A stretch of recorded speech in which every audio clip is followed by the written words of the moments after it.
Welcome, Hanlie. Thank you, Flaps. Let me just quickly intro this. Last time we were here, we showed a video that we recorded on the Blue Train. I think many of you might recall that. And before we made this video, we were like, we really see this picture of this person sitting in this luxury train. How are we going to do this? And my wife even said, let's build a set, because the idea of getting permission to shoot this on a luxury train is just like, let's just build a set. It's easier. And I said, no, we have Facebook. Oh, God. God. And I put out a message on Facebook. Does anybody know anybody at the Blue Train? Hey guys, I want to do a shoot on the Blue Train. And immediately somebody on Facebook responds and they say, they tag this lady, I don't know this person, they tag her name on Facebook. And I say, huh? And then a bit later, this person sees the tag and says, yes, call me. So I call her, I'm like, hello, I'm Flaps. And I hear you're involved in the Blue Train. She's like, yes. And I said, wow, I don't know how involved you are or exactly who you are, but we want to do this shoot on the Blue Train. She's like, I'm the CEO. Okay! And then the rest is history. And we had this wonderful trip. Don't tell everyone. But we had this wonderful trip all the way from Cape Town to Pretoria. Blue Train sponsored us to do this very short bit in the train that you saw. And we are so thankful, Hanlie. What a blessing. Yeah, give her a hand. Okay, so, Hanlie. Yes. I want to know, were you always like the CEO type? At school, you were walking around and they were saying, she's the CEO type. Was that always you? Flaps, no, it wasn't me at all. I grew up in Centurion and we lived a quite simple, ordinary life. I was never really important as I was the youngest of two children, and my older brother really did extremely well at sport, you know. So I was never Hanlie O'Neill, my maiden son, I was my brother's sister. So I think somewhere in me I had that yearning to one day also impact God's world and be somebody. So yeah, that's who I am. Now look what happened, eh? Yeah. Okay, so when did God, Jesus, become a reality for you? As I mentioned, you know, we grew up in a Christian home, and even after I got married and we had our twin boys, we used to go to church every Sunday, and we lived a quite normal life. You know, we didn't bother anybody. But until one Sunday morning in church, when there was a pastor by the name of Reverend Mani Bueta, and he spoke about how God needs us to answer the prayers of his children. How we often go to God with this long list of prayer requests, you know, like, God, please be with my friend who's in hospital. Can you send somebody to just take her some flowers? Or maybe our friends are going through a divorce. Can somebody just be of service to them? And how we don't realize that God actually needs each one of us to go and make that difference in their lives. And that day changed my life forever. And I decided to then report for servanthood and to impact God's world the way I can only do it. That's a dangerous thing to do, eh? If you report for servanthood, then God takes you up on that. Absolutely. No, he absolutely does that. And what also happened is that the day I reported for servanthood, I also discovered that I actually had some talents that I was never aware of before. It was as if a veil was lifted from my eyes and I could see for the first time and really see, you know, I discovered that I can actually write. Now, I haven't become this writer of a top seller yet, you know, but I realized that I could put something in context and actually inspire people to buy into the idea. I also realized that I can actually talk in front of people and motivate them to support a certain cause. Now, I'm not an expert on that yet, so I'm still working on that one. The other thing I realized is that I've become extremely creative. I always say to people, just allow me to sleep on it, you know, on an idea. And then the next morning in my quiet time, God will just come and blow my mind away with how to resolve a certain issue, which I never had an idea how to resolve. So, and the other thing I also discovered is that when I reported for servanthood, is that God actually then started stirring certain emotions in me. I could no longer just look at a situation and see need or anything without actually experiencing that pain and that suffering that people has gone through. So yeah, that's the things that started happening in my life. But God does that. We carry God's heart and we carry his spirit. So he does often cry through us and he extends his hand through us. That's what we're talking about today. I know that's a big reality in your life, and now we're getting to those stories, great stories. Before we dig too deep into those stories, let's just quickly talk about this corporate woman who's running the blue train. I mean, were you just riding on the blue train one day and they said, "Hey, you"? Well, I mean, how did this happen? No, Flaps, after I matriculated, I studied BCom Marketing at the University of Pretoria with a bursary through the then Spoornet. It's now known as Transnet Freight Rail. So when I completed my studies, I actually started at the main line, the long-distance passenger train division of Transnet Freight Rail. Until one day when our executive manager called me in and said, "Hanlie, I need you to go and help out at the blue train." And I just said, no, there is no ways I can help out with what? Like the dishes? No, but I mean, you know, my first picture that came to mind is maybe I must at least know something about cooking or something, and I'm useless at that, so I could just imagine me arriving there with nothing to bring to the table, you know. And I also must just mention that when I reported for servanthood, I also started praying Jabez's prayer onto my family, that he must enlarge our territory and give us influence in life. And also we did a book of Rick Warren, The Purpose-Driven Life. And up to today, I'm so grateful I didn't put the book down after the first chapter, because I was shocked at how can life not be about me, you know. But when I sat with the executive manager, he just persisted to say, "You will go to the blue train." And on my way home that afternoon, I will never forget how I cried. And I said, "God, I cannot do it." And then he actually reminded me of my prayer to enlarge my territory and influence. And I just realized now I have to go and make a difference then. And was that already taking the executive job at that point? No, not at all. I've done everything you can think of in the blue train. You know, I started on the marketing side, then I went over to sales, then the operations manager left, so I did his job, then the executive manager left, so I did their job, and in the end I then I've been with the blue train now for 13 years, and I think for the last 4 to 5 years as the executive manager of the blue train. And it's fun? It is a lot of fun. I absolutely love working on the blue train. As I say, I've been there for 3 years. The blue train is at the moment recognized as one of the top 10 luxury trains in the world. So I always say to the team, when we report for work every morning, we just don't come and report to work for the blue train or Transnet Freight Rail. We report as working for one of the top 10 luxury trains in the world. And that changed the ball game quite a bit. It's sort of flagship, proudly South Africa. Absolutely. And you know, we really boast with a long list of awards, you know, being voted the world's leading luxury train for 3 consecutive years, Africa's leading luxury train for 8 years. But at the end of the day, for us as a team, it's really not about winning awards, you know. We really just want to create memories for our clients that will last them a lifetime. We want them to come back to South Africa to see more and more and more. I know they're busy with a new blue train. So the blue train is very old. So just tell us briefly about the new blue train that's coming at some point. Yeah, we're very excited about it. Both our blue train sets is actually near the end of its lifespan. So it's really time for us to come you know, and start with the design and building. And I every day say to the team, this is the most interesting time to be part of the blue train, because we are actually going to play an incredible role in the development and designing of new blue train sets. And one day, our grandchildren will tell their friends at school, you know, my granny or my granddad played a pivotal role, you know, in designing and building these new blue train sets. So we told her we'd make a video of this whole building of the new blue train. Yeah, I know. To help.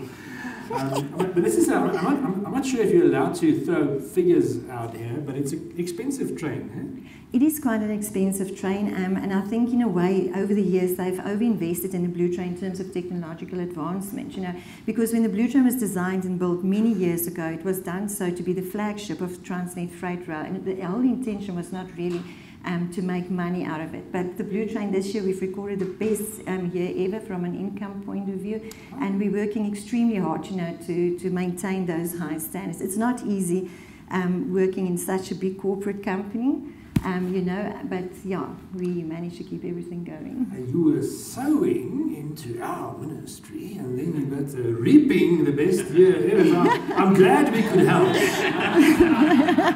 Thank you, Flap. It's a pleasure. Okay, so we're talking generosity. That's our subject for today. So I'd like if you would share with us a dilemma that you might have experienced. We have this thing with dilemmas. Ruan likes dilemmas. Okay. So he likes giving us dilemmas to explore, and we're going to explore dilemmas. So if you could share with us a dilemma that you had in terms of generosity in your life. Okay, I haven't mentioned this, but after I reported for servanthood, I got involved in a feeding project at my children's primary school.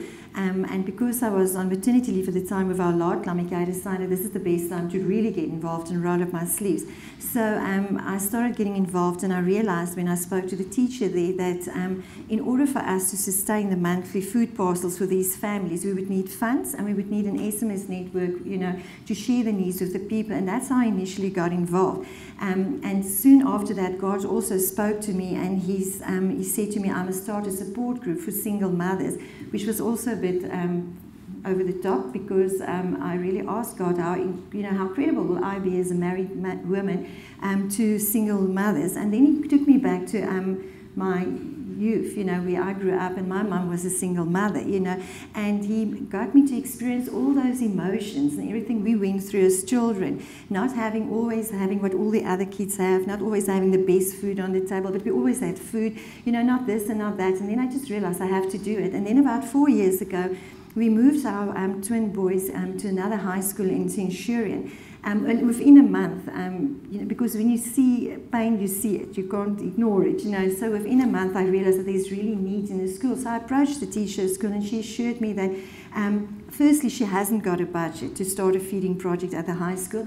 And secondly, she said to me, or she reminded me just to look around myself and see the type of area that the school is in, And there are no needs. I mean, they don't have needs. No, there's no needs for anybody, So I assured her that we as the parents are her budget, and that the need is actually much bigger than she could think, So in the first year there, we took care of 38 families, and we impacted more than 120 people's lives through that, So let me just clarify, this is not like a poor area, poor no, school. Not at all. No, not at all. As we would think. Not at all. And Flaps, 95% of the people that we take care of are single mothers. And I think that's where this whole thing of me and single mothers came about, So we also take care of everything. We do toiletry packs for them. We do their matric farewell for them. The first year we did 24 children, and it cost us about 120,000 rand. And we all got that from the community and the parents in there. And I did a matchbox sum the other day, and the project alone at the high school cost us about R1 million a year, because we also get people who donate food parcels so the children can enjoy during break periods. In the primary schools, it's much easier. Children will easily come and say, "Teacher, I'm hungry," but you understand how teenagers work. They will never come. They hide it. They're okay. They don't need it. Absolutely. We had children who fainted at school, boys in grade 11, just because they were not prepared to tell anybody that they actually don't have food to eat. So that's how this whole thing came about. So now I'm going to bring you to my dilemma. Wait. And you also help on another level, like with matric farewell needs, and even stuff like that. Yes, we do. We take care of all their needs. The one thing for me is I never want a child sitting next to my child in the same classroom, not having what my children have, and that really inspires me, to really make sure that all the kids in the high school are taken care of. Right, your dilemma. My dilemma. Okay, from the primary school project, we had a mother with her 2 children, and the mother and father got divorced, and then the father decided to sell the house. And what often happens when people go through a divorce, the dads think they will spite the mother, but in fact they're spiting their own children. So he even stopped paying water and electricity. That's part of the spite. So they were staying in this beautiful 4-bedroom house with no water and electricity. They only had an extension lead from the neighbours, just to keep the bare minimum electrical things going. So when you go into the house, under every tap there's a 5-litre bottle of water. So by night time, because when they apparently cut your water and electricity, they don't cut it off completely, there's still water dripping out. So at night time, they would have collected enough water to boil for them to wash in, And when it starts getting dark, they will start lighting the candles. And their laundry day is not like our typical laundry day. They have to collect water the whole week, to put the first cycle in of the washing machine and then the second cycle. And then his dad decided to sell the house, and they really had nowhere to go. And the mother, typical of most single mothers, didn't earn a big salary. I think she earned about 9,000 rand a month. So she didn't have 5,000 rand to pay for a place to rent. And she was really criticised by friends and family to say, but why don't you just go and find a it's so easy. You can rent a flat any day. And she kept on saying to me, you know what, Hanlie, I trust God.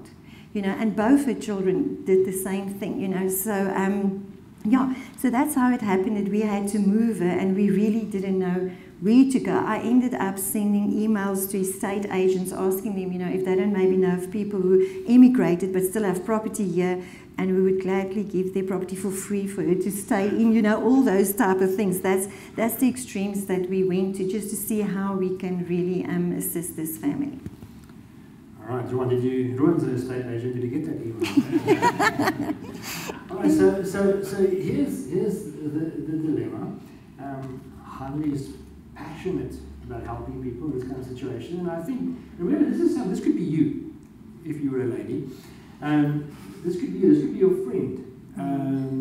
And now they're pretty much they're going to be on the street. So how does she solve this? Does she just go rob a bank? Does she just write a check? Generosity. So in your groups, let's just discuss how could we solve this, and then we'll get some feedback, and then we'll hear what she did do to solve this. So Hanlie, what did you do? Okay, as I mentioned to you, I sent the emails to the estate agents, but I didn't have an immediate response to it. They're all very busy estate agents. They use WhatsApp. So on the Tuesday before they had to move, I decided that I've got a SMS network for the primary school project. So I decided for the last time I'll just send out an SMS and see, if there's somebody who might, like you say, would be prepared to take in people into their house for a short time or whatever. So I sent out the SMS, but again I didn't hear anything back that same day. But early the next morning I got I heard there's an SMS.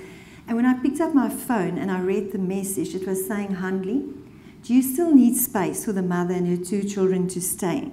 My husband and I spoke, and we decided to buy them a flat. Buy them a flat. And they can pay us whatever they have to pay us.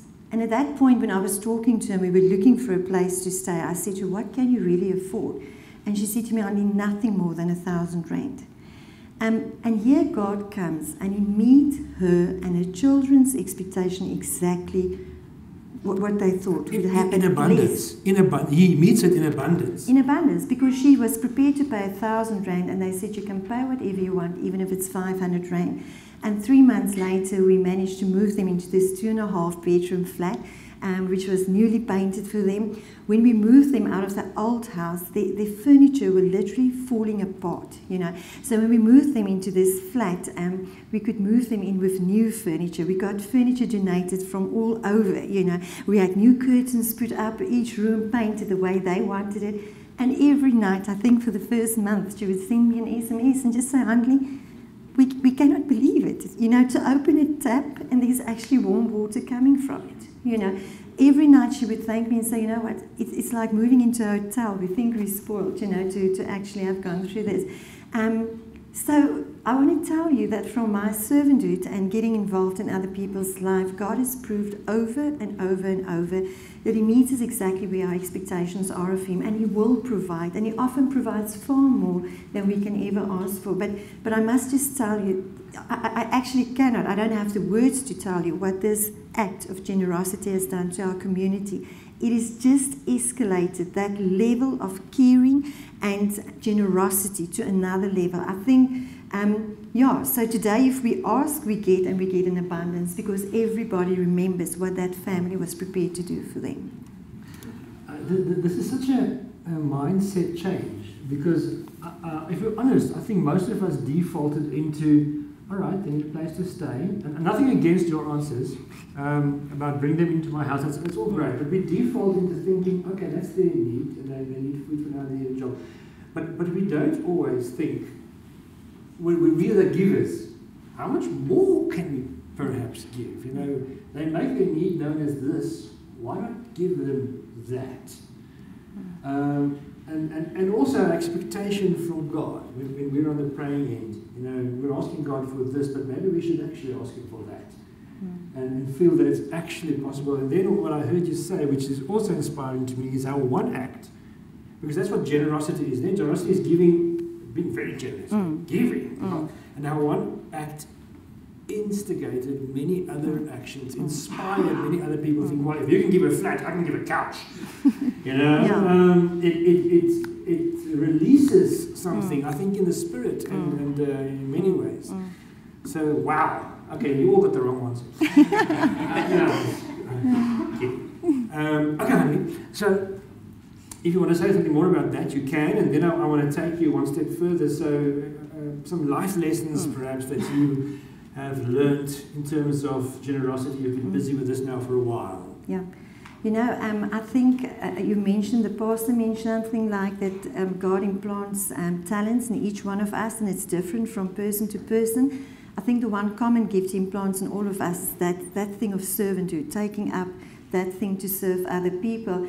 And you might be sitting here and think, you know, I'm the CEO of a company, you know, and time is just not on my side, or I don't have any formal degree or qualification to really go out and impact God's world. So I just want to share with you 5 very important life lessons from impacting God's world and reporting for servanthood that I've personally learned, because I don't have any more time than you have. You know, we every day just get issued with 24 hours at the end of the day. So the first lesson I've learned that life is so much better if we understand God's purpose for it.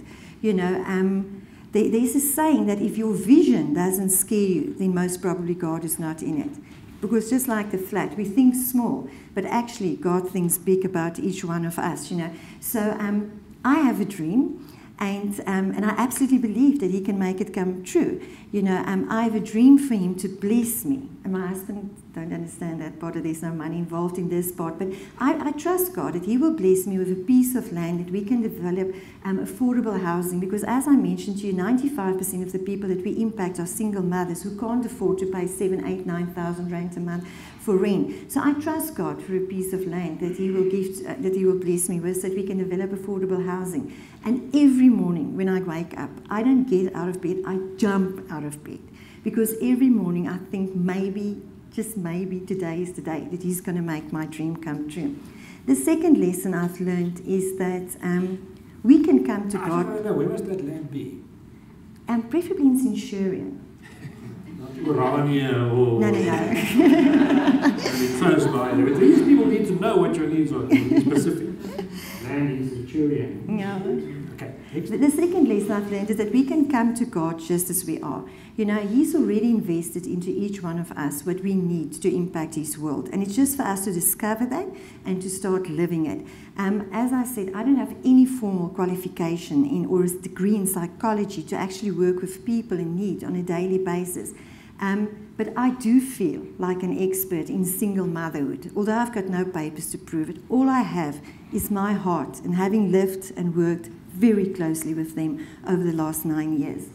The third lesson I've learned is that God always provides, and often He provides far more. I've shared the flat, I've got so many stories to tell, but the one thing that just gave me a view of God's humor as well in this whole generosity thing is that some time ago I had to send out an SMS for grade 4 children who was going on a school tour, and we needed 24,000 rand. And when I saw the amount, I thought, oh, this is a bit big. Let's focus on a deposit. And then if we get the deposit, we can work on the rest of the money at a later stage. So I sent out an SMS, and within the next 3 hours, we got the full amount in, plus spending money for the 4 children to go on their tour. And I just realized this is God's way of working. Let's get it over with and deal with it, get it out of the way so we can focus on the next challenge at hand. And what I also realized is that our God does not do deposits. The fourth lesson I've learned is that we really become the voice of people who are tired and in need. A couple of years ago, I was sitting with a mother in Vista in a clinic in Centurion, and I could sense her depression. I could sense her tiredness. And she was crying, but there were no tears coming out of her eyes. And it upset me so much that the next morning in my quiet time, I said to God, please, I pleaded with Him for her and for every other single mother in the country going through something similar. And He showed me a picture of a life coach, a lady who one day spoke at our church, Lily Wilson.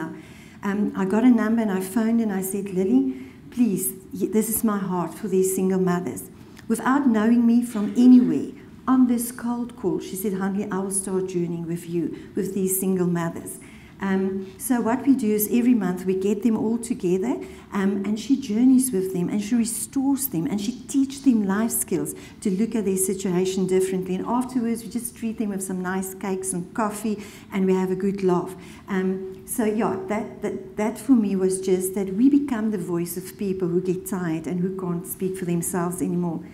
The last lesson I want to share with you is that we should never postpone if we can do something good for somebody today. We often see a situation, we think, oh, well, maybe that one's going to respond. Or I know Flaps will buy the flat, or this one will give this, and then we all sit back and we don't do anything about it.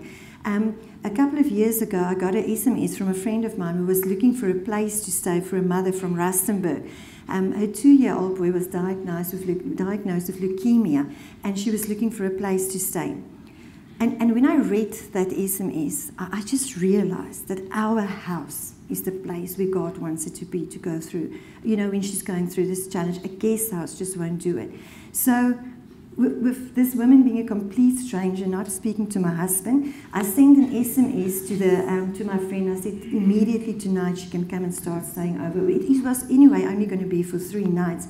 Unfortunately, I was very busy at work, Flaps, so I sent So your husband walked into the house and there's this woman. No, I sent him an SMS. I sent him an SMS to say, you know what, I can't talk right now, I'm very busy.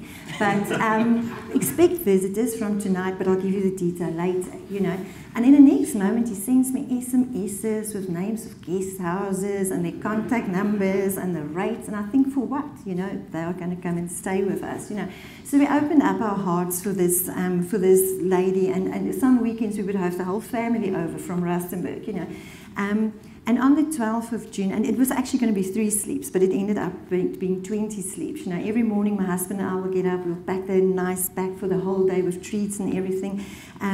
So on the 12th of June, on the day we decided to all wear yellow for Justin. Justin sadly passed away. I phoned my husband and I asked him if he could meet me at the hospital. And when he got there, they actually asked us if they can't rather spend the night with us. So it's complete strangers who become your family.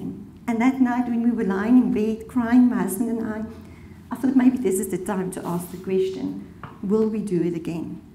And before I could even finish, his answer was, for sure. So all I want to say to you, from what I shared with you here today, all of us has what it takes to impact God's world. Yo, that's powerful. Hanlie, that's very special. So the next question is not so exciting question, but I sort of want to hang here for a while. Okay. But the final question is, so we're here in South Africa, and topic of generosity. So how do you feel about South Africa? Flaps, first of all, I feel we have to pray for our country. That's the most important thing. We have to pray for the land we walk on. We have to pray for our leaders, whether we like them or not. Fortunately for me, I'm a born optimist. So I am extremely optimistic about South Africa. Wherever I travel to represent the Blue Train brand, I come across people who are in absolute awe of our beautiful country. This rainbow nation of us that has so much to offer to visitors from all over the world. And I've had the wonderful opportunity to represent the Blue Train in different countries in the world. And I must say to you, in every country where I come, people are complaining about their leadership. I come across strikes at airports that I'm seriously inconvenienced. I come across poor people sleeping in the streets, even in the cold Berlin. I read in the newspapers about murder, rape, and crime. And I yet have to come across one person who's 100% satisfied about their country. And every time it's time for me to return, I count the sleeps to come back to the most beautiful country in the world, South Africa, and my people. And I just want to chip in there, because sometimes we, especially when we're at in South Africa right now, we can't help, but the whole time we're seeing what we can possibly be losing. We're talking about generosity today, and we're talking about giving, and the whole time we are confronted with junk status, it's been said before today, and whatever else it may be, and we want to be holding on, because They are taking it away from us. I just need to hold on. I need to hold on. I need to hold on. But if we just open up our spirits and open up our hands, we're actually okay. Okay, you can go on now. Flaps, I'm convinced the change I want to see in South Africa starts with me. Because God has appointed me as a custodian for my position at the Blue Train, as a mother of my household, and an inspiration in my community. I am His hands and His feet here on earth to impact His world, my community, and my working environment. Every morning when I walk into my working environment, I have a choice. I can either beat them or I can join them. Every morning I hear God's voice saying to me, Hanlie, I've entrusted all of this to you. You are doing it for me. Also, we can sit back and wait for government to start making things happen in the life of poor people or people in need, or I can start rolling up my sleeves and start doing things where He has strategically positioned me so that I can impact His world. And it makes me think of the beautiful saying of Mother Teresa. She's my favorite role model in life. I one day just want to sit at her feet and touch her and hold those hands that served so generously other people. She had a saying that said, and I'm going to read it to you if you don't mind. When a poor person dies of hunger, it has not happened because God did not take care of him or her. It has happened because neither you nor I wanted to give that person what he or she needed. I see Jesus in every human being. I say to myself, this is hungry Jesus. I must feed him. Or this is sick Jesus. This one is leprosy or gangrene. I must wash him and tend to him. I serve because I love Jesus. And when I serve in South Africa, I do so because I love Jesus. And I want to end again in saying that the extent to which God answers the prayers of our country and His people is dependent on the extent to which we are obedient when He speaks to us. And the moment we realize that we are all His hands and feet to impact this beautiful country of ours, that day our country and our lives will change forever. Thank you very much.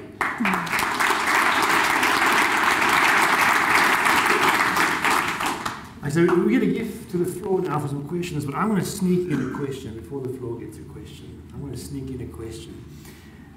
This compassionate woman, this mother who cares so much, I know there's no specific mold for executive managers, directors, CEOs, but when this loving woman walks into the office and becomes executive manager, is she different? Definitely, if you look at the type of brand that I represent, there's very high standards that people have of the Blue Train. Wherever we travel, people say, when we think of the best that service industry can offer, they think of the Blue Train. So obviously, when I walk into the working environment, I am extremely strict. I'm not unreasonable. We have a standard operating procedure. We have brand standards and things that we need to uphold, and I'm accountable. I am accountable at the end of the day. And if I just let go and say, okay, no, we won't look at this standard or that standard, then obviously the Blue Train won't remain the Blue Train that it is. But yes, I am compassionate. I do care about our people. We do care about one another. We laugh together. We cry together. But we also do life together at the Blue Train. And we take care of one another as well.